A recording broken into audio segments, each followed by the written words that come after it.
Bem, primeiramente nós nos valeremos daquela introdução filosófica acerca do tema da alegria, e aí fica mais ou menos registrado, né, dia 12 de julho de 2021. O motivo da escolha do tema é um motivo atípico, mas os cristãos são, por natureza, atípicos, né? O motivo do passamento, falecimento, desencarnação de meu pai na quinta-feira passada. E a maneira de as pessoas entenderem o motivo do tema e o tipo de relação, ama-se aquilo que se conhece. Então, eu compartilharei com vocês o motivo, porque sustento que se trata de um espírito, um apóstolo da alegria, tá? Fica como proposta e tese inicial. Se com base nos casos vocês não concordarem comigo, naturalmente pelo discernimento, sem problema, terá valido a intenção do estudo, tá? Primeira questão, alegria. Bah. Para iniciar, nós remontamos as questões dos ícones, dos arquétipos bíblicos. E da maneira singela e sintética, profunda e literária que a Bíblia faz as representações da nossa evolução, desde a origem, desde a criação, na Gênese, nós vamos percebendo a eclosão. Essa palavra eclosão é porque quando tem novato, nós já dissemos, sempre a gente usa uma palavra diferente, que vai parecer assim, nossa, se trata de um estudo clássico, né? Depois nós vamos cair no nosso chão aqui, aquela questão mais habitual e tal, mas a Bíblia, de uma maneira muito talentosa, cita, exemplifica, a eclosão das nossas individualidades, das nossas subjetividades. De certo modo, estamos dizendo que na evolução, nós vamos discernindo, comparando, definindo nosso modelo, nosso caminho. E nós percebemos essa eclosão, por exemplo, na figura de Caim, se formos pensar. Por quê? Caim, de certo modo, ele inaugura, né, a situação de um fratricídio. Porque antecedido pelo sentimento da inveja. Então ele já percebe Abel, que é o seu próximo, num rótulo de adversário, de concorrente. E como ele trazia em si, cada um é tentado na sua concupiscência, como ele trazia isso em si, né? Ocorre que Abel tem mais capacidade para algumas questões, alguns talentos, e na oferta de Abel, pecuarista, o sacrifício parecia ser mais bem-sucedido e melhor aceito por Deus na interpretação de Caim, porque a fumaça ia mais alto. Alguns povos ainda têm esses rituais, né? De altura da fumaça, cor da fumaça, manifestação das nuvens, né? Aspecto do céu. Então, Caim tem um primeiro desafio, que é o fato de perceber em Abel não um próximo, um colaborador, um irmão, mas um oponente, um adversário, um concorrente. E tentado na sua concupiscência, ele se sentia derrotado. E a maneira como ele reage a esse desafio da evolução é tentando exterminar a oposição, como se exterminar o opositor significasse exterminar a dor que ele carregava.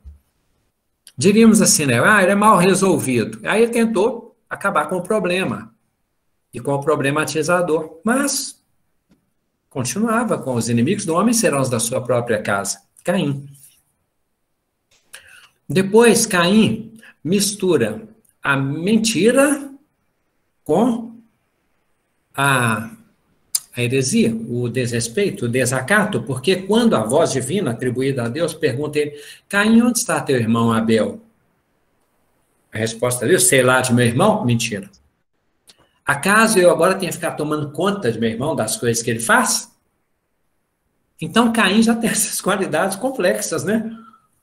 A inveja, a indisposição, senso de destruição, a dissimulação, o desrespeito. Adão, e aí a introdução mais próxima do nosso tema, a palavra bonita é que tem interface com o nosso tema, ou que é relacionado com o nosso tema. Adão, por quê?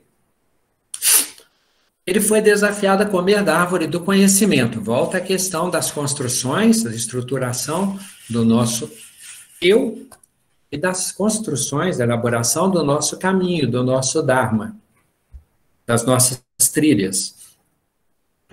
Então, Adão, quando ele é tentado, né, a comer da árvore do conhecimento, sob argumento da representada, icônica, emblemática, arquetípica, serpente, ela diz assim, se comerem da árvore do conhecimento, Deus não quer que vocês comam. Colocou um defeito em Deus, né? Porque senão vocês vão se igualar a ele. Então, Deus é assim. É que é um monopólio, né? Ele é exclusivista naquela hipótese. Mas Adão, sendo simples e ignorante, mais ou menos, né? Simples e ignorante, que já havia polido alguma coisa, ele acredita naquela tese. Isso é a construção da narrativa, o nome bonito que se dá hoje. E sem fazer outra coisa bonita que se fala, análise do discurso, ele considera aquela hipótese, aquela premissa de que Deus queria exclusivismo. Ele come da árvore do conhecimento e Deus, na representação, né, como Deus não soubesse, Deus percebe que Adão e Eva tinham comido da árvore do conhecimento, que eles estavam com vergonha da nudez deles. Mas antes disso, Adão tinha manifestado uma outra qualidade que nos importa muito e agora, muito diretamente, introduzimos o tema. É quando, na hipótese que já dissemos, antropopatia, como se Deus tivesse os sentimentos humanos, né? E lá com aquela pleiade, com aquele grupo e tal, Deus no plural, teria dito assim, não é bom que Adão esteja só, meio assim, que ele esteja triste, e resolve criar Eva. Então, é curioso porque, já dissemos isso, é tão humana essa ideia de Deus, é uma projeção tão humana, que Deus primeiro se apercebe como se não soubesse. De vez em quando se arrepende. E de vez em quando ele se surpreende com as manifestações da sua criação, como se Deus não fosse onisciente. Agora, importa-nos perceber que Adão estava triste. O contrário de tristeza é alegria. Se era possível que Adão estivesse triste, é possível que ele estivesse alegre. E é possível que, estando alegre, nós possamos ser felizes. É uma hipótese. Mas vejamos. E por que o tema, né? Porque agora eu posso falar do meu pai, porque a trajetória física dele está consumada, então nós podemos falar e a espiritualidade sabe que o que dissermos aqui é verdade. Um espírito que predominantemente era sereno e alegre. O ser humano tem uma outra força e uma outra capacidade que impressiona. Quando Jesus diz, vós sois deuses, ele se refere inclusive à nossa capacidade, nosso potencial criativo. E mesmo o nosso potencial reinventivo. Nós podemos reinventar as circunstâncias e nós podemos criar circunstâncias. É o que os atores, de certo modo, fazem, né? Tanto interpretam, quanto reinterpretam, quanto fomentam, quanto originam. Os artistas fazem muito isso. Quando na infância, eu lembro, uma das coisas que me marcou, eu não entendia muito andar as coisas, mas um dia eu vi que meu pai saiu de casa rápido, né? Aí foi à casa do vizinho e sumiu. Eu falei, o que foi? Não, é porque estão fazendo uma gincana. E a gincana era assim, não era naquela TV Tupi, Itacolomi, aqueles lugares assim. Eles lançaram um desafio relâmpago para quem chegasse primeiro à redação. Então, uma vez, meu pai sumiu, o que foi à noite, né? Quem trouxesse um cãozinho recém-nascido. Como ele sabia que o vizinho tinha um cão recém-nascido, pediu emprestado e foi para a fila da TV Itacolomi. Chegou atrasado. Mas ele fez o papel dele.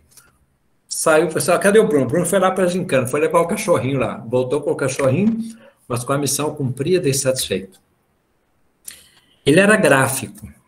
E o gráfico, quem é gráfico mais antigo, sabe que o trabalho era artesanal. Então, ele fazia os rolos todos assim, e fazia a máquina e testava a tinta, comprava resma, cortava os papéis, depois ele tirava, fazia a chapa letra por letra, quis me ensinar o ofício. Eu já sou estrábico, então era estrábico com as letras também. Eu distribuía as letras errado, depois ele tinha que rearrumar. Não deu certo a tentativa, porque Saulo aprendeu o ofício do pai dele, né? Acho que meu pai se inspirou nisso, tentou me ensinar, não deu certo, mas tudo bem, mas ele era excelente gráfico, caprichoso, mal apuro, mas de vez em quando a gráfica tinha umas dificuldades assim, financeiras, e a conta de luz atrasava. E aí, quando meu pai conseguia um serviço e levava a prova, que pegava o cartão e levava para a pessoa ver se aprovava, se o cartão era aquele mesmo, cartão comercial. Fazia tudo direitinho, tá, levava, fazia o logotipo, né, e levava. Nós ficávamos na torcida para ele conseguir o serviço. Por quê? Nós crianças, né? Quando meu pai voltava, a lógica seria qual? Vai pagar a conta de luz, etc, etc. Era o ritual.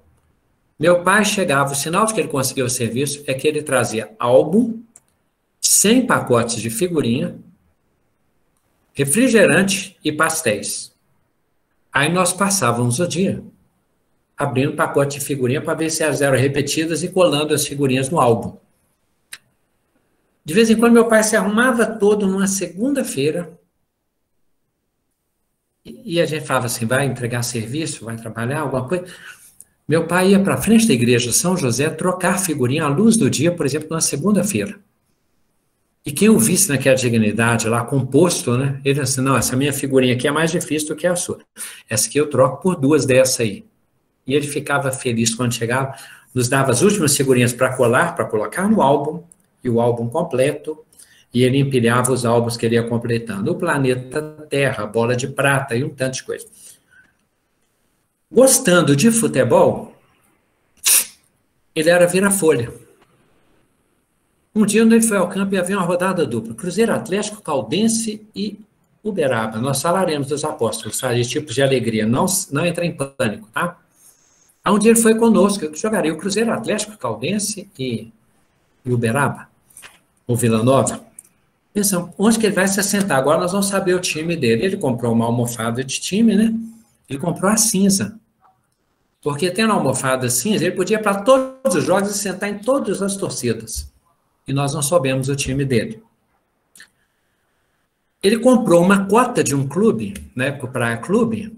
As pessoas já compraram talvez imóvel na planta, mas comprar cota de clube na planta, nós pegamos ônibus demorados e na infância para entender a alegria do meu pai nas coisas, ir para um clube onde se pegava alguns ônibus. Para chegar a um clube que tinha um projeto, que a lagoa estava interditada, não havia o campo, não havia lanchonete, a gente levava lanche para comer no clube. Não era muito atípico, e ele comemorava isso. Quando o clube ficou pronto, ele não conseguia pagar o condomínio. Nós inauguramos o Praia Clube, ele foi dos primeiros sócios. Aí eu fiquei sem saber muito o que era clube, mas ele comemorou. Numa época ele cismou que ia morar em Itatiaia-Sul. Alguém falou desse lote para ele.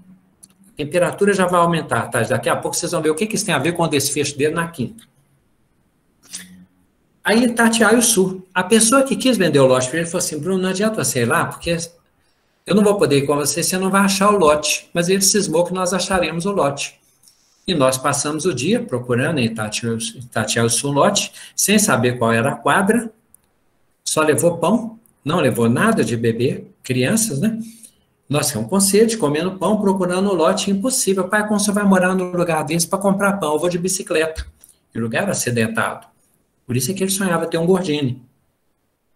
Bem, uma pessoa que não preocupa com a conta de luz, coleciona figurinha, compra uma almofada para todos os times e assistir a todos os jogos, porque quando teve a Copa da Coreia e do Japão, eu fui assistir um jogo com ele e me arrependi, mas ele não me deixou arrepender, porque Nigéria e Argentina, às 3 horas da madrugada, estava friorento.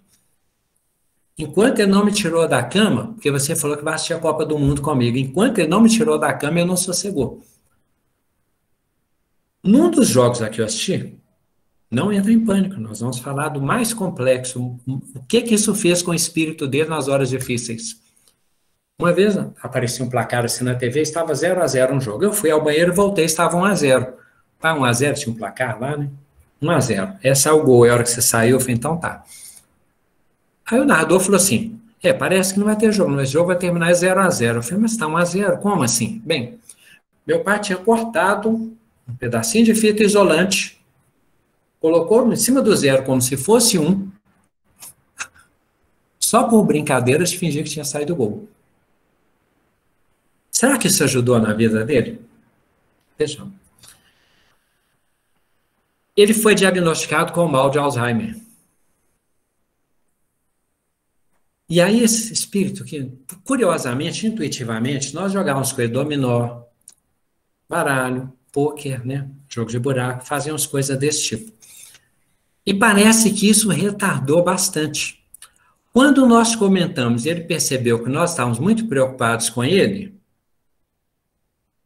poderia ter entrado em pânico, ter ficado desesperado, nervoso, tenso, triste, alterado. O que meu pai passou a fazer?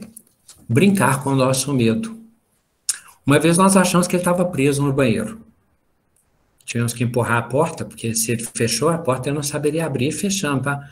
Depois nós nos apercebemos que meu pai estava segurando a porta. Por quê? Fazia hora para nós achávamos que ele estava trancado. Uma vez ele teve uma convulsão. Liguei para o geriatra.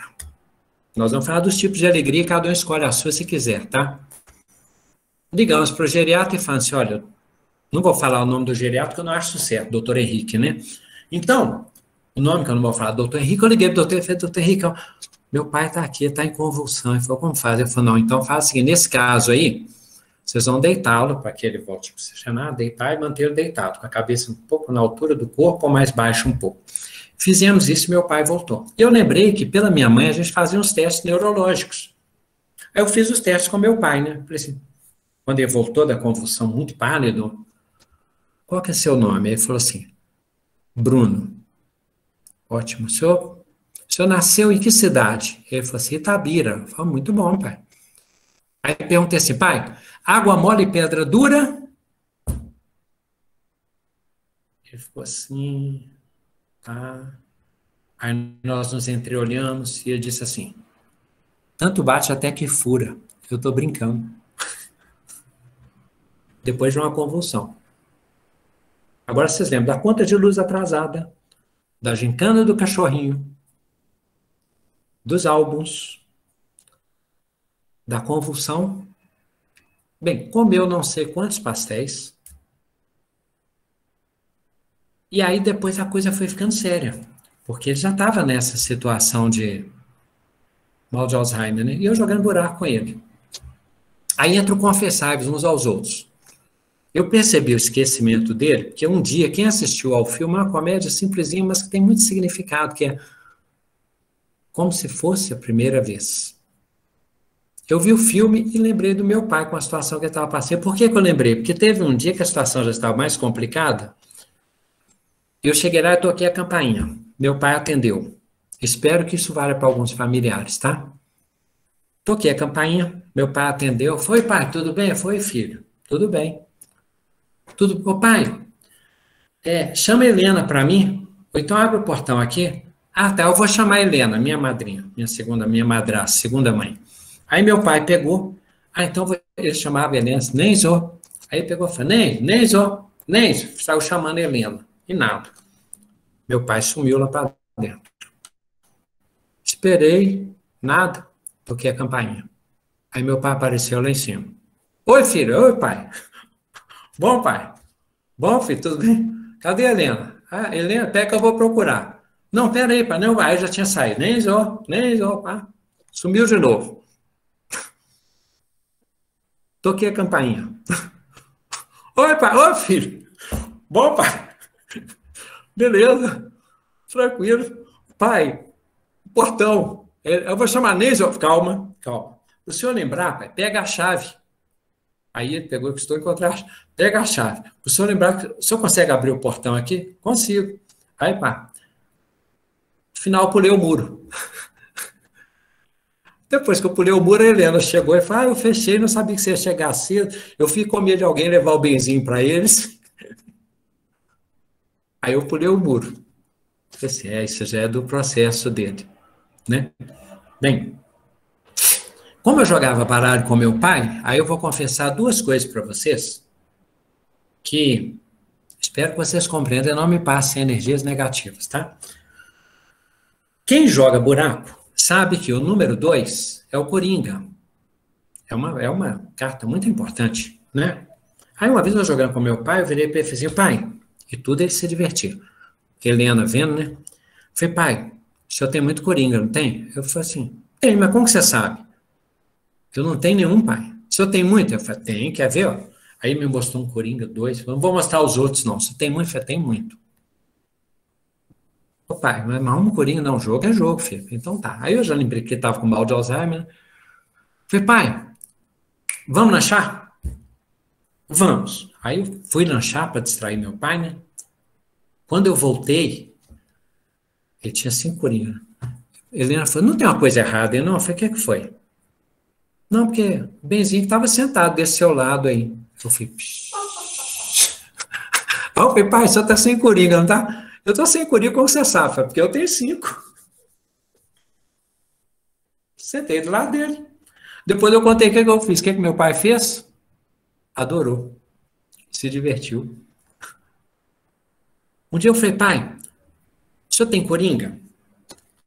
Ele falou assim, tem, por quê? Eu quero fazer uma canastra e preciso de um Coringa de paus.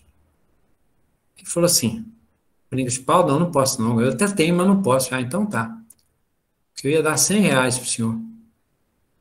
Aí ele falou, o que você falou? Eu falei, não, preocupa com não. Não, mas você falou uma coisa. Eu falei, não, esquece isso. Não consigo esquecer, não. O que você falou? Não, não preocupa, pai. Aí ele falou, vamos conversar de novo? Você falou R$ 100? Eu falei, R$ 100. Não, pai, isso é errado. Parece que eu tô... Não, não, eu topo o Coringa por R$ 100. Eu falei, pai, o senhor está me extorquindo.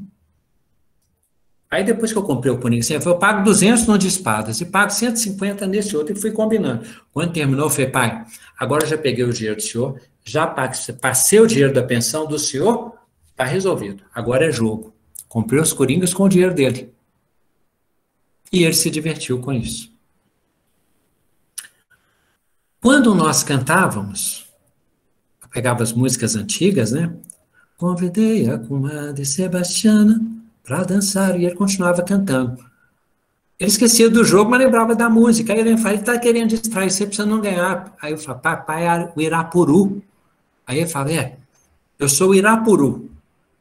Então a gente brincava de aumentar o tom dele, né? Falava assim. E ele gostava, piuí. Ah, se eu consigo um tom mais alto? Eu falei, eu consigo, eu sou o Irapuru. Aí eu subi um tom. E ele de novo no piuí. Aí subiu outro tom. Ele ficava vermelho que fosse, mas ele tentava todos os tons, ele quase não alcançava os tons. Quando ele ia falar, seu pai está até vermelho, para com isso, ele fala, é meu filho e eu sou o Irapuru. Por que nós estamos dizendo isso? Porque tudo na vida dele foi poético. Não ter dinheiro, adoecer, as coisas simples da vida, a casa simples, o relacionamento estável, e eu nunca ouvi falar um palavrão, mal dizer. Meu pai e minha mãe se separaram conjugalmente, sem se separarem legalmente. E era um trio de carinho. Onde meu pai dizia assim, sempre ele falava bem da Helena, bem da minha mãe, que nunca falava mal do meu pai, que nunca falava mal da minha mãe. Minha mãe falava assim, Helena é minha irmã, ela cuida do seu pai. Qual foi o resultado disso? A gente se alegra por natureza, perde o medo da vida e descobre que tudo se resolve. Quando a gente analisa que meu pai conseguiu ter toda essa trajetória sem deixar de ser educador, porque na época não tinha estatuto da criança e adolescente, era uma outra coisa, mas um dia ele me deu uma caixa de paçoca e falou, vocês vão tentar vender isso aí, é um desafio. A gráfica foi um desafio. Ter ou não ter as coisas foram desafios, e o exemplo dele sempre foi honesto, mas tranquilo, até perturbadoramente tranquilo. E cada vez mais eu descubro que ele estava certo. Por que nós estamos dizendo isso? Vamos ao nosso tema.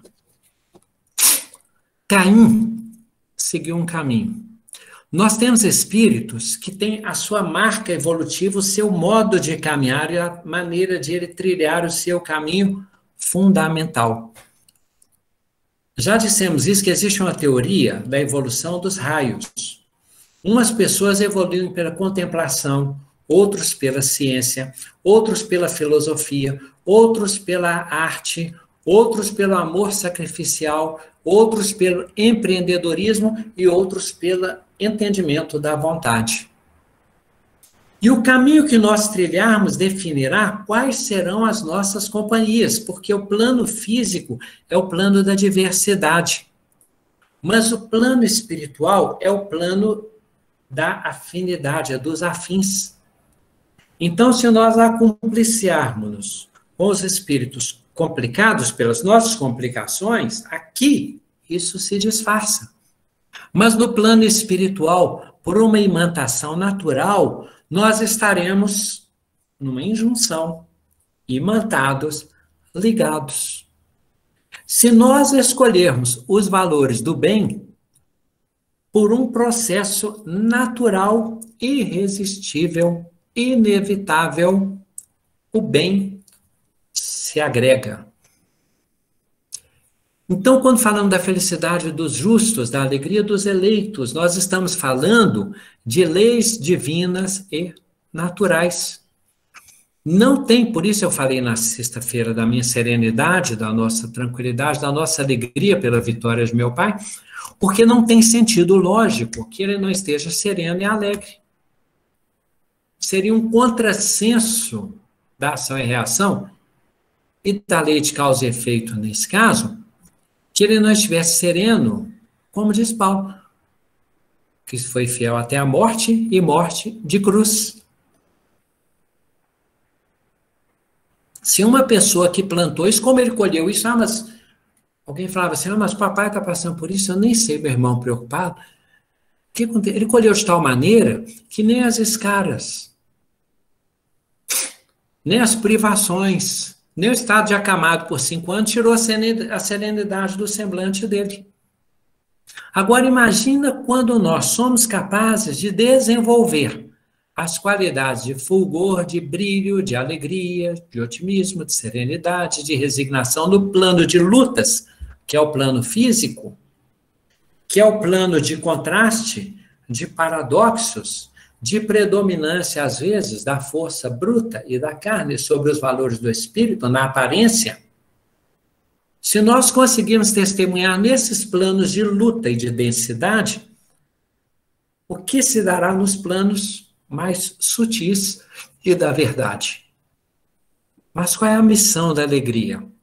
Voltaremos a isso. Bem, então, qual é o desafio quando lembrarmos de Jesus? Quando ele nos diz assim, se a vossa justiça não exorbitar, não extrapolar, não superar a justiça dos fariseus, o que fazeis vós especial?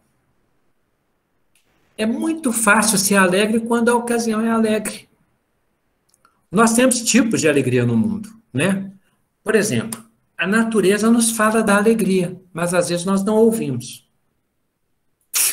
Às vezes ela faz um estardalhaço para nos chamar a atenção.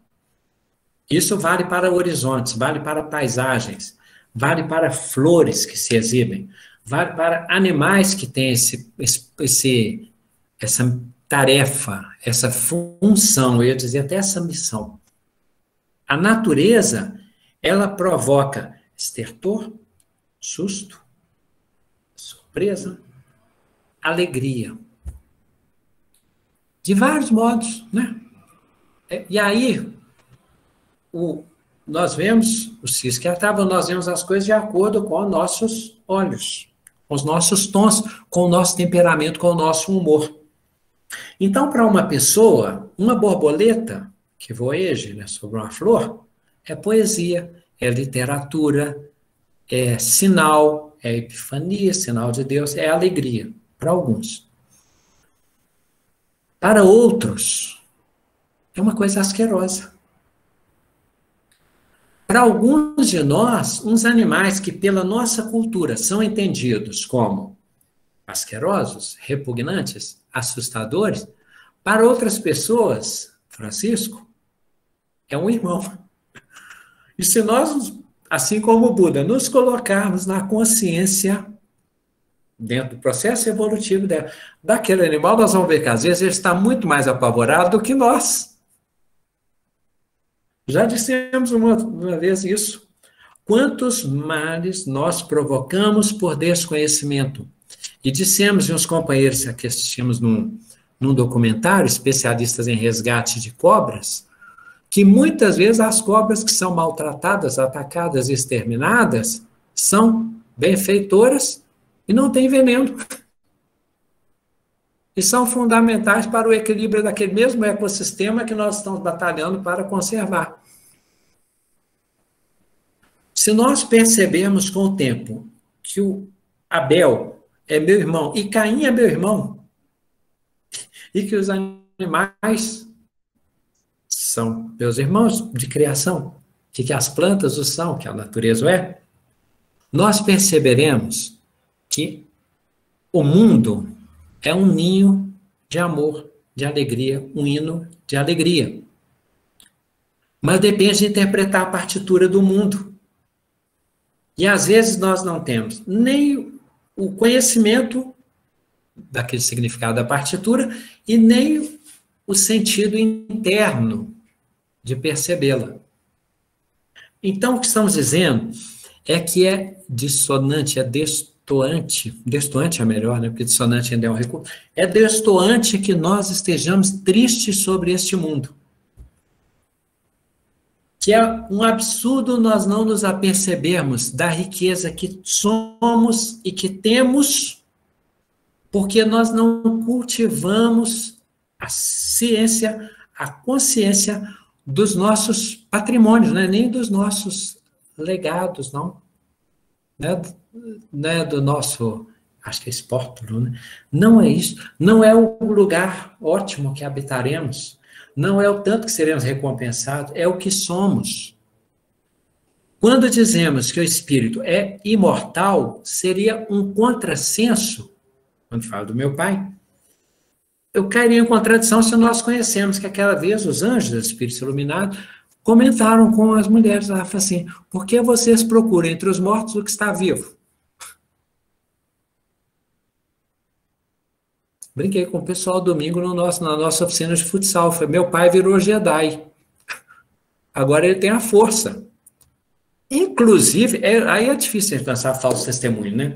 Mas eu costumo fazer gol com o seu zagueiro, eu fiz 2 gols, eu achei que uma bola foi desviada. Não estou imputando, não estou dizendo que foi meu pai, se foi ele que estava por lá.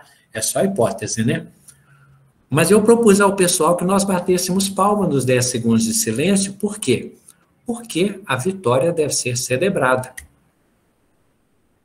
Que tipo de alegria nós temos no mundo? Algumas delas. Então, uma delas é a do motivo, é aquela que espontaneamente surge. Um motivo, uma alegria, um cachorrinho que nos alegra, uma coisa engraçada que uma criança faz, um acontecimento assim, surpreendente, né? Uma peça que nós assistimos. Algumas alegrias são programadas. Elas são importantes, porque a disciplina antecede a espontaneidade. Só que elas têm um problema, elas têm uma finitude, às vezes.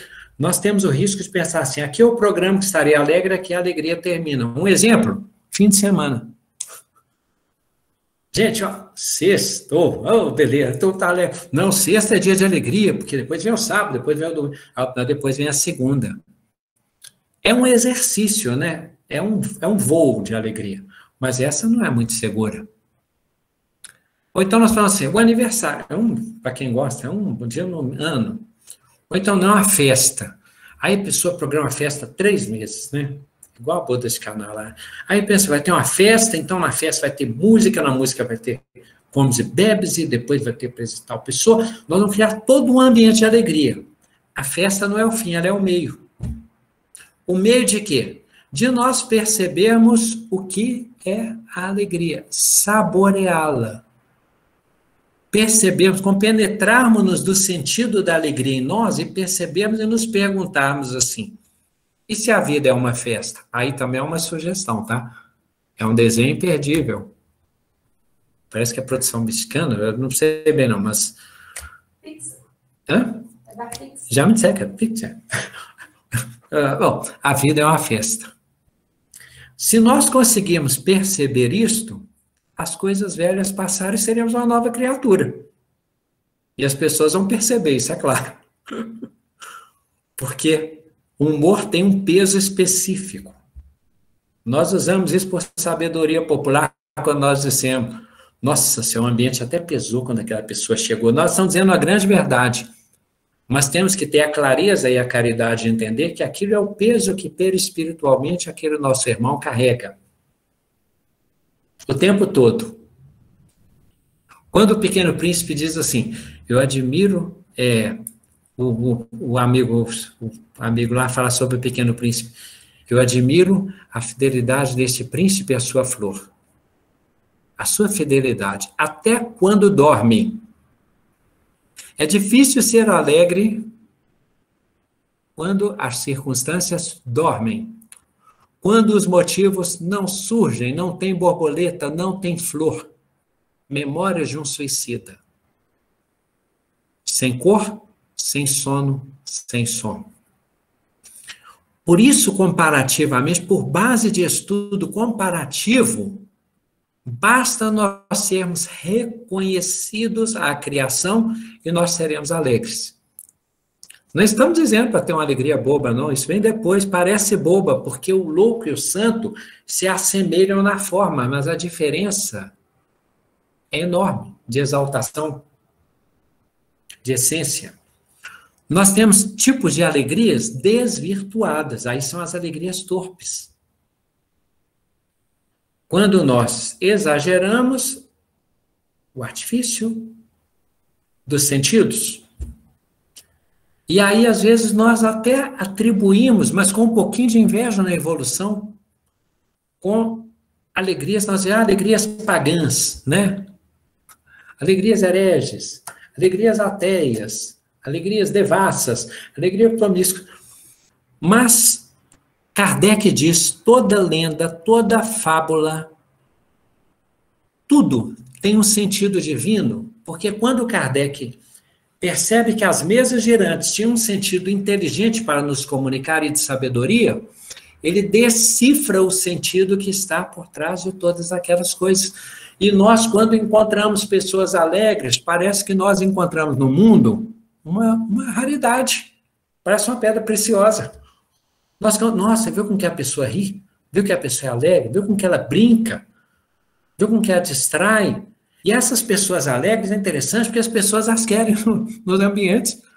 Mesmo que elas sejam difíceis para conviver, as pessoas querem aquela alegria. Ora, se numa época o pessoal contratava carpideira, por que nós não vamos querer os alegres nos nossos ambientes?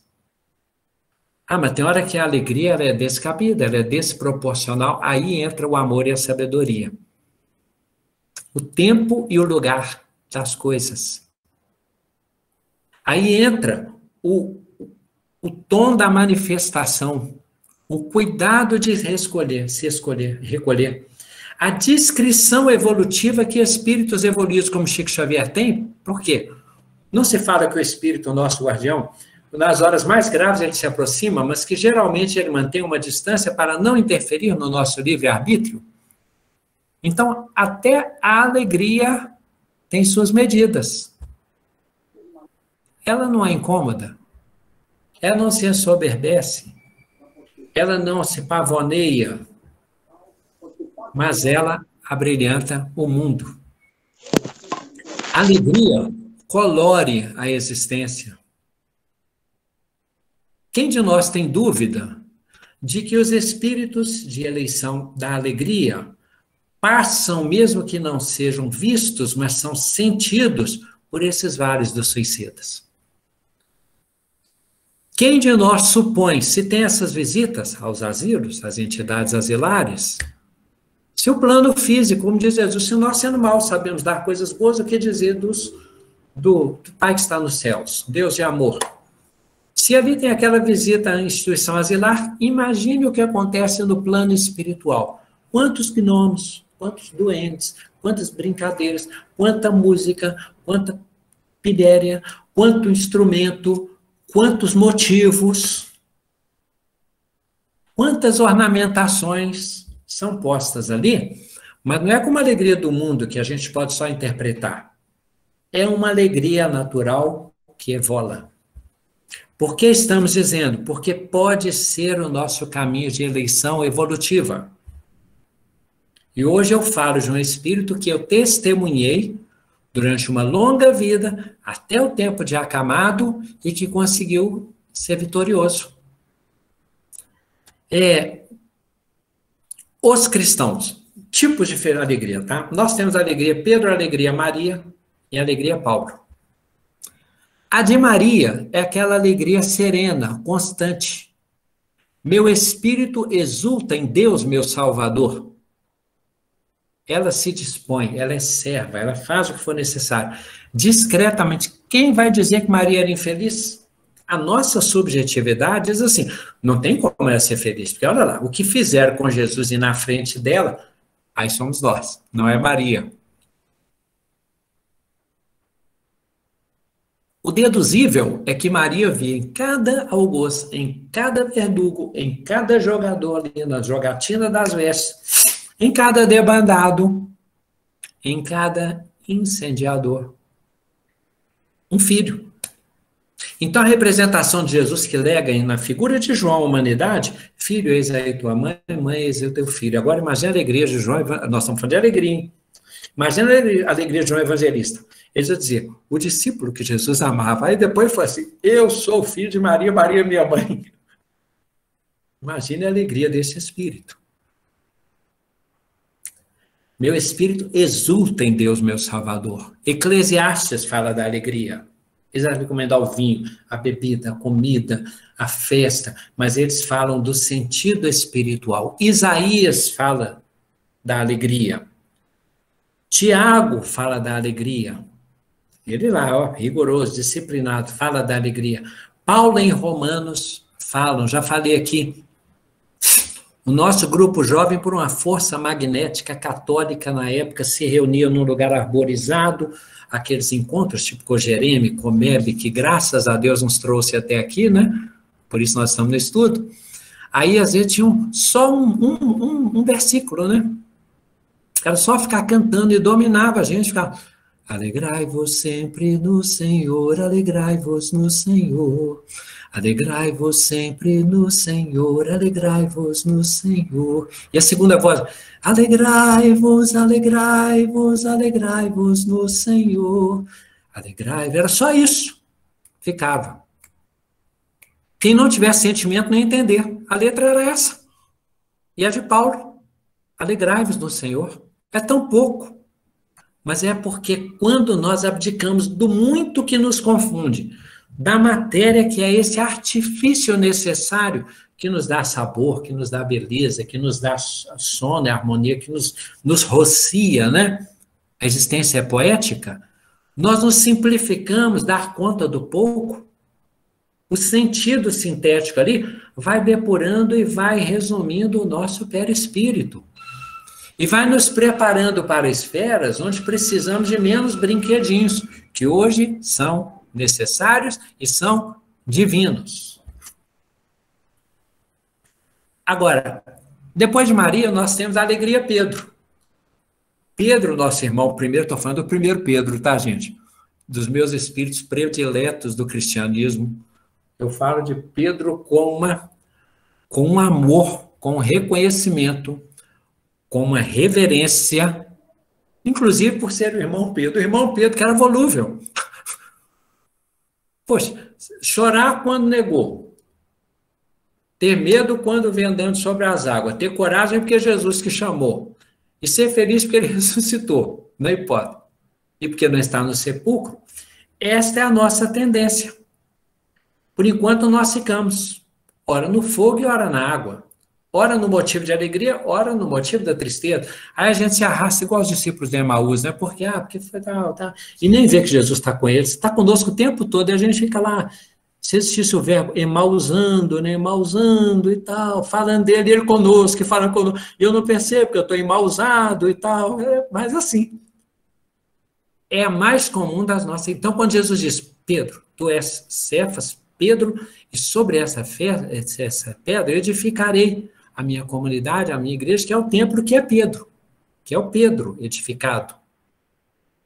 Então, Jesus mostra a firmeza possível para quando Pedro negou, tu me amas, Pedro, tu me amas, tu me amas, apacenta, apacenta, apacenta, o Pedro definitivo, com a missão das comunidades. Então, esse Pedro aprendeu a ser feliz. E nós temos o terceiro modelo, que é o de Paulo. Paulo é aquele que não tem esses repentes. Ele é constante no fervor da primeira fé. E ele é constante no fervor do novo entendimento. E ele dobra. Ele dobra todos os sentimentos, todas as emoções, todas as circunstâncias. Por isso é que é muito emblemático que quando Paulo estava lá com Silas, encarcerado, ensanguentado, algemado, quase meia-noite, ele diga a Silas, vamos louvar ao Senhor, e eles cantam hinos. Por isso é que a terra estremece. Quando Gandhi diz que o amor de um homem neutraliza o ódio de milhões, gente, o que a alegria faz? Do meu pai, para fechar o exemplo, ele tinha acho que eram 8 irmãos. O penúltimo e o antepenúltimo irmão estavam internados, prestes a morrer. Vou falar morrer para vocês entenderem bem a situação, tá? Pedro e Zizinha. Aí o pessoal está assim. Todo dia meu pai ia para lá, quando a Zizinha estava na CTI, e levava uns palitos, que ele pintava os palitos para ele saber, e tirava na sorte que 2 entravam, tirava na sorte que ia entrar. Todo dia ele entrava, depois que eles descobriram que os palitos deles estavam viciados. O pessoal de CTI na recepção justo nunca tinha visto isso. A festa que ele fazia na entrada lá. E os 2, Pedro e Zizinha, desencarnaram quase que juntos, sem que um soubesse da doença do outro, para não induzir. Conclusão, Pedro por último. No dia do velório do meu pai, nós testemunhamos do Pedro, o pessoal está assim, nossa, só ficou o tio Bruno. Quando ele chegar aqui agora, for ver o Pedro, descobrir que o último irmão dele morreu, nós vamos perder o tio Bruno, como nós vamos fazer? Ficou aquele clima, como nós vamos receber, como que vai reagir, já está idoso. Só sobrou ele. Prestaram atenção nesse detalhe da matemática? Meu pai chegou ao velório, um clima de tensão no ambiente. Meu pai pôs as mãos em cima das mãos do corpo físico do Pedro, suspirou fundo, olhou para o pessoal e falou assim, alguma coisa me disse que eu serei o próximo. Só tinha ele. O próximo irmão que vai morrer sou eu. Só pode. Acabou o velório. Por que que isso é icônico? Porque quando nós dissemos, o mundo está difícil, os governos, a pandemia, a economia, uma criança não sei o quê, teve uma notícia ruim no jornal. É nesta hora que a nossa justiça tem que extrapolar a justiça dos fariseus, que é do Pedro antigo. Jesus fala, se nós gostarmos dos nossos amigos, é muito fácil. Ser alegre na alegria, gente, é fácil demais. O difícil, aí entra o lado que nós estamos dizendo, vós sois deuses, é que o ser humano tem a capacidade de criar, reinventar, interpretar, buscar sentidos ocultos subliminares, logo divinos. Isso se chama voz de Deus. É quando a gente ouve uma questão que parece assim, previsível, pesada, negativa, e existe uma manifestação previsível. Foi isso que Jesus exaltou quando a mulher disse, mas as crianças, os cãezinhos também se alimentam das migalhas que caem dos seus senhores. Foi isso que Jesus exaltou quando o companheiro disse, não, só não precisa ir, eu tenho comandados, o senhor tem autoridade, basta que o senhor diga uma palavra, e o servo será salvo. Foi isso que Jesus exaltou. Eu entrei aqui, você não me recebeu com essa distinção, ela entrou aqui, está me lavando os pés e enxugando com os cabelos. Isso tem que ser exaltado. Por isso é que Jesus falou, quem me tocou? Por quê? Eu senti que saiu de mim uma virtude. Por isso é que Jesus se surpreendeu quando desceram ao paralítico e ele, vendo a fé daqueles companheiros e conhecendo os pensamentos convidados, o céu, né? E o umbral, né? Vamos dar um nome diferente. Então, não tem sentido ser cristão sem cultuarmos a criação e a existência. Não tem sentido imaginarmos que o movimento da partitura da nossa vida, quando nos visita com notas mais graves, não seja uma visitação divina. Não tem sentido nós imaginarmos que as circunstâncias das nossas lutas e das nossas justificadas, justas dores, não tenham sinfonias invisíveis que nos amparam. Então, quando Paulo diz para nós, com autoridade moral, sei viver na abundância e sei viver na escassez, é a abundância na hora fácil, a escassez da hora difícil terá força. Quando Paulo nos diz, tenho para comigo que a fraqueza não existe, porque a força se manifesta na fraqueza. Por isso, quando eu pareço fraco, é então que eu sou forte. Por isso é que é importante Gandhi ser pacífico no lugar de guerra e de dominação.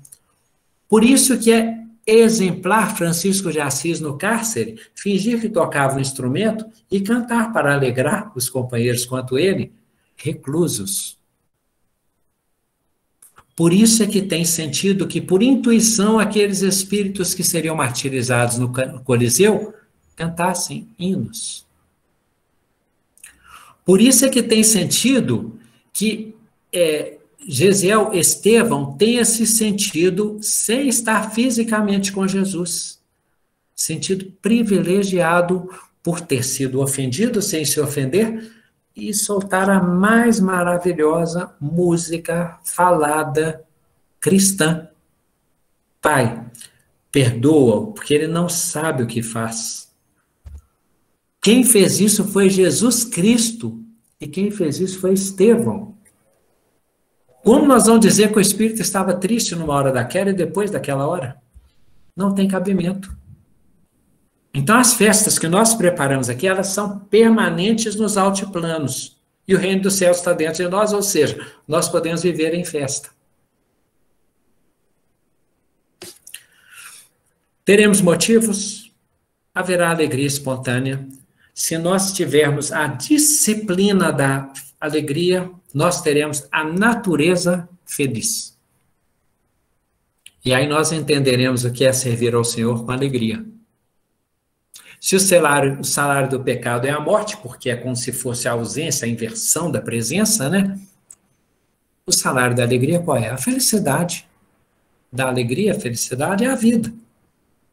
Isso é decorrência natural, tá? Bem, então podemos ser felizes nos martírios, nos hinos. Paulo era feliz nas viagens, nas perdas, na singeleza das coisas, da floresta, da olaria onde trabalhavam, no tecelão, no deserto, na barraca, em Damasco, na sinagoga. Na prática, fechando, todos nós somos maravilhas divinas. Mas por que o ser humano é tão superior que foi dado a ele o dom de governar todas as coisas sobre o céu e a terra? E nós temos reflexão. A reflexão, nós podemos fazer exame de consciência, pensar nas nossas faltas, como nós podemos ter feito, o que nós vamos melhorar, o que pretendemos ser, o que pretendemos empreender, mas o tempo todo nós somos. Então, nós, espíritas, cristãos não espíritas, não cristãos, pensemos filosoficamente. Nós procuramos ser humildes, simples, pacificadores, puros, tentamos isso tudo. Vamos incluir a bem-aventurados os alegres, pode ser? Tá? Tomara que nós tenhamos alegria, que sejamos um hino de otimista corporificado tipo assim, como se fosse nossa vida fosse uma música, tá? Porque se as pessoas não lerem, ainda assim, eles vão sentir, tá? Então, nós agradecemos aos amigos. Foi uma licença, de certo modo, porque é uma data muito especial, uma semana muito especial, né? Mas nós agradecemos aos amigos na esperança de que nos sintamos convencidos de que é mais leve e que ser alegre é possível e que vale a pena. Está bem? Agradecemos a todos, nos confiamos aos amigos, tá? Pois bem, Gladson, muito obrigado pela noite. Agora, eu não devia ter subornado meu pai, não, Demócio. Eu fico achando, às vezes, que isso foi errado, sabe? Agora você vai ver. Agora ele está mais próximo de você, você vai ver. Agora que eu me confessei, eu estou me sentindo mais leve. Tá certo, parabéns. Nunca é tarde. Agora, se meu pai quiser me obsidiar, ele pode, ele é muito bem-vindo, viu? Então agora está explicado por que o nosso Gladson é assim, engraçadinho. Pois é, a culpa é dele. Tá? Um abraço a todos, tá, Deus? Alguém quer falar uma coisa, gente? Ele está cheio de carinha nova aí. Né? Se alguém quiser falar alguma coisa, fique à vontade. Então, João, eu convidei umas amigas daqui de Santa Catarina para estar aí. Então, tem aí a Ana Rita, tem a Iraci, Gente, tem a Cida. nossa, eu devia ter citado o Evangelho, versículo, falado de cor. Imagina, agora já foi. Agora já foi. Gente, mas então Jesus falou: amai-vos uns aos outros, tá? Muito importante isso, tá? Depois vocês lerem lá que está escrito lá, viu? Tá? Obrigado a todos que vieram pela primeira vez. A gente está toda segunda-feira, de 7h30 até as 9h, né? Semana que vem podemos falar sobre mediunidade, Demócio? Aí o pessoal fala assim: opa, quem sabe com esse tema eu venho. Tá bom. Já está voltado. Maravilha. Muito bom, gente. Gostei demais do Gladson. Especial. Que bom, então. Muito obrigado. Obrigado pelo canto, amigo. Eu acho que esse negócio também está no DNA, né, amigo? Oi? Está no DNA também, né? Essa coisa da alegria, da família. Porque uma vez eu conheci uma pessoa, né? Uma amiga, que foi amiga da sua mãe. E aí eu tinha um salão de beleza, eu sempre falava da sua mãe e tal. Aí ela falou para mim assim: Ruth, eu conheço essa tia Branca que você fica tanto falando, é a Delorme, então ela foi minha amiga de escola, né, quando eu dava aula. Aí eu falei: só quero te falar uma coisa. Tudo que você fala dela, ela já é isso há muito tempo. Ela não é assim porque ela é espírita, não. Não é porque ela se tornou espírita que ela é desse jeito que você conta, né? Ela sempre foi assim. Sim. Sempre que eu conheci Delorme, ela sempre teve essa natureza.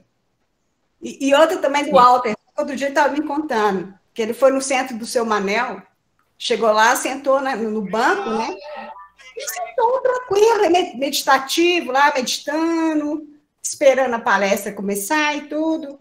Aí, de repente, uma mulher que estava sentada assim do lado dele, virou para ele e falou assim: nossa, meu amigo, muito obrigado. Muito obrigada. Aí ele olhou para a pessoa assim, meio estranho, e falou: por que ela está me agradecendo, né? Aí ele falou: tá, por nada. Não, mas eu quero te agradecer porque eu fiquei sentada aqui perto de você e não sei o que aconteceu, me deu uma alegria, uma alegria me invadiu, um sentimento tão intenso que eu não sei entender o que aconteceu. Mas eu quero te agradecer, só pode ser porque depois que eu estou sentada aqui perto de você. Então, isso aí que você falou, Gladson, de a pessoa passar energeticamente a energia, até mesmo sem fazer nada. Sim. E o Alberson também tem essa coisa, né, de ter essa alegria natural, né? É uma coisa... Para quem não sabe... É DNA de vocês, eu acho que é uma coisa... Não, e para os novatos, lembrar, porque o Walter é meu irmão, tá, gente? Então, só um detalhe. Meu pai queria colocar meu nome de Codlington. Aí, na época, mostrou para minha mãe era semi-analfabeta na época, mostrou o que você achou. Falou assim, gostei. Aí levou lá, escrivão não deixou, porque ele não sabia explicar a origem do nome. Aí ele andou, a ver com o tempo, ele andou pelo hospital, chegou lá, aí viu lá o nome do Gladstone, pegou, anotou o nome, chegou e falou para minha mãe, e agora, o que você acha? Aí mostrou, como minha mãe semi-analfabeta, ela é Gladstone, assim, só 2 vogais. Uma sílaba de 5 letras, Gladstone, o D tem que ser mudo, Gladstone. Aí minha mãe fala, bonito, que ela achou bonito assim, a letra do meu pai é muito bonita. Mas ela não entendeu, assim ficou sendo Gladstone, bem. Depois, quando eu falo com as turmas da escola, que eu falo assim, Gladstone, Glad é alegre, Stone, rocha. Rocha alegre, não é feliz por hábito. Então eu não escolhi esse nome. É claro que eu escolhi, né? Realmente. Posso completar, então? Sabe por Pode. quê? Sabe por Vamos lá, quê? você não escolheu esse tema. Sabe por quê que é assim? Não, desculpa. Regina, desculpa. Não, tá tudo bem. Sabe por quê desse tema? E por que a gente Por quê? tá assim, da Ruth ter falado sobre isso? E desde a hora que você começou a falar, eu tô com uma música aqui na cabeça, porque esse grupo é muito musical, né? É verdade. E o que me vem na cabeça, depois de tudo que você falou, né? A nossa alegria Nossa é o alegria. bem do Evangelho, vibra e contagia, da criança ao velho, mesmo entre perigos, daremos as mãos como bons amigos, como bons cristãos. Que assim seja, né? Regina, o significado do seu nome é tipo rainha, Rainha. né? E Beatriz, Amiga amicíssima na está ali também, Beatriz? que me suporta há muito tempo. Jesus disse, vede como eles se amam. pois Não é é, isso, Regina? Regina é rainha. E Beatriz? Alegria. Aquela que faz feliz sou eu, Gente, ô, Vanessa, Presente. presente. É porque você falou aí, e eu estava até esquecendo de dizer que você depois vai preparar outra história, eu esqueci, ainda bem que você me lembrou. Nossa Senhora, quase que eu Por que esqueci. que eu não fiquei Colega da quietinha? Obrigado, Colega Vanessa. da Regina. Semana que vem, mediunidade, pode ser? Mediunidade, Abraço. está autorizado? Autorizado. Ô, João, eu fiquei com um desejo de ouvir a música Pedro. Quem pode cantar para nós, hein? Pode, João? Pedro, Internet eu caiu. posso transferir para o Tim? Pode, Tim. Ah, então, vai, Tim. Tim Tuti, na segunda voz. Você está muito feliz mesmo, né? Eu internet do duvido, Gladys ele não sabe cantar, não sabe tocar, não, duvido. Tá bom, viu, Gladys? Bom, então, essa música vai ser a nossa prece, tá? Joia. Então, quem quiser continuar conversando, pode conversar, tá? Mas vamos ouvir a prece.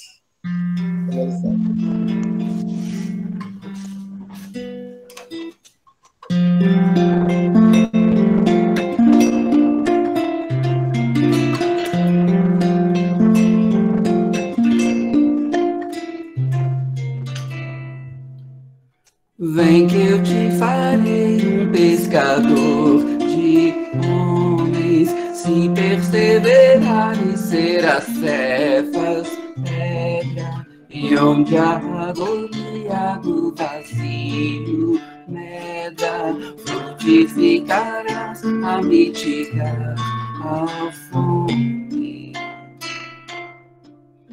Quero ir contigo, mas receio as águas, temo afundar enquanto vais andando. Se no horto já pressentes tuas chagas, eu, Tiago e João ao chão em som. Como não bastasse, eis-me a ferir soldado que te traz voz de prisão. Sou pequena ovelha, atemorizada, balindo negação.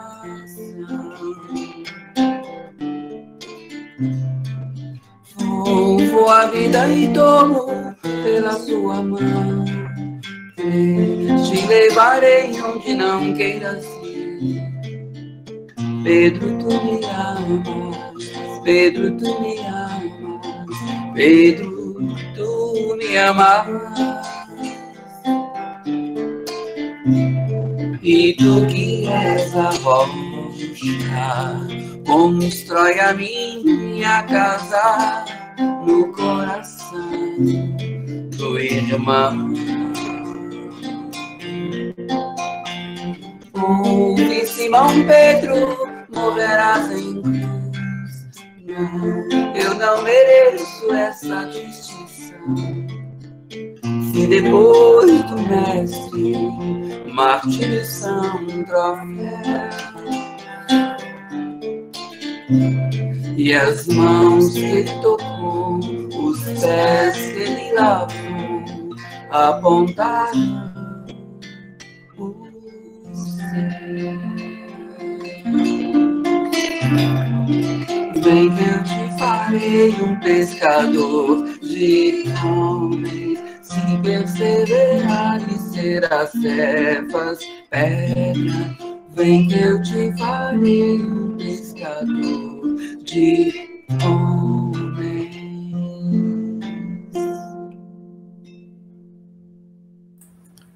Não falei que ele sabe cantar e sabe tocar? Ah, é. Vanessa que não sabe contar história. Quero ver. Semana que vem, Vanessa Leite. Quero ver. Então, ó, já que eu vou então contar assim, inspirada por esse relato maravilhoso que o Gladstone fez hoje, que me fez tanto lembrar meu paizinho querido, minha mãe. Eu vou contar e encher a boca de vocês de água, porque vai ser de uma receita, uma história que eu escrevi para homenagear minha mãe, da bala de doce de leite. Parabéns. Falou? Gente, com vários sabores, né? Semana que vem, mediunidade. Combinado, moça? Pode ser? Obrigado. Abraço a todos, gente. Tudo de bom. Obrigado a todos. Tchau, Sandra. Até mais. Tchau. Obrigado pela presença. Viu? Elsa, até mais, meu amigo. Beijo, gente. Até mais. Boa noite. Gente, valeu. Adorei Obrigado. ver um monte de gente aí. Ó. Maravilha. Boa noite. Até Valeu. semana que vem. Até a semana que vem, adeus. Gratidão, gente. Gratidão. Valeu. Obrigada, Gladstone. Valeu, com alegria. Tá? Muito bom te ouvir. Tchau, Denis. Valeu. Com alegria. Na verdade, é representando justamente vocês, tá? Tchau. Assim seja. Tchau, tchau. E que assim seja, meu amigo. Valeu. Valeu. Até mais. Boa noite, gente. Boa noite. Boa noite. Fiquem com Valeu, Alcione. Tchau. Tchau, Aires. Tchau, Verônica. Oi, tchau. Tchau. Tchau para Aires. vocês. Boa noite. Tchau, Aires. Até mais. Tchau, Gladstone. Tchau, até mais, Aires. Obrigado pela paciência. Valeu. Tchau. A paciência. Não, podia ficar Boa mais noite, tempo. gente.